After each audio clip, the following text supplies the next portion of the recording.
अमित ठाकरेपेक्षा आमच्या आंबेडकरवादी चळवळीतील कार्यकर्ता प्रभावीपणे आपली मते मांडू शकतो आणि मांडत आहे. फरक फक्त एवढाच आहे की जरी या मुलांकडे खूप जास्त टॅलेंट, क्षमता आणि मेरिट असलं तरी मीडिया स्पेस काहीच लोकांसाठी रिझर्व्ड असते. असे म्हणत आरक्षण आणि मेरिटवर बोलणाऱ्यांना हे का दिसत नाही, असा सवाल वंचित बहुजन आघाडीचे युवा नेते सुजात आंबेडकर यांनी एक्स पोस्टद्वारे केला आहे.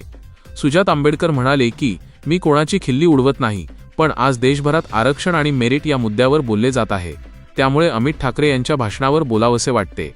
आंबेडकरवादी चळवळीतून व्याख्याने ऐकणारा, चळवळीचे कार्यक्रम, उपक्रम आपल्या गाव-खेड्यात, गल्लीत राबवणारा एक कार्यकर्ता अगदी स्पष्टपणे, निर्भीडपणे, सामाजिक भान जपत अन्याय, अत्याचाराविरुद्ध आणि समाज परिवर्तनावर परखड मत मांडू शकतो. बहुजनवादी, आदिवासी, कामगार, डाव्या चळवळीतील विद्यार्थी त्यांच्या प्रश्नांवर ठाम भूमिका मांडतात. आताच सीजेपीच्या आंदोलनातील मुले अत्यंत प्रभावीपणे बोलताना, सरकारला जाब विचारताना दिसले. ही सर्व मुले अमित ठाकरे यांच्यापेक्षा अधिक प्रभावीपणे मुद्दे मांडताना दिसली आहेत. त्यांना कोणी लिहून देईल, मग ते बोलतील, मग ते मांडतील, अशी वेळ त्यांच्यावर कधीही येत नाही. प्रश्नांचे आकलन, मते निर्भीडपणे मांडण्याचा, व्यक्त होण्याचा अभ्यास चळवळीतील कार्यकर्त्यांना असल्याचेही सुजात आंबेडकर यांनी स्पष्ट केले. तथाकथित मेनस्ट्रीम मीडिया विसरलेली भाषणे, मांडता न आलेले मुद्दे कव्हर करणे आणि त्याला महत्त्व देण्याचे काम करतात.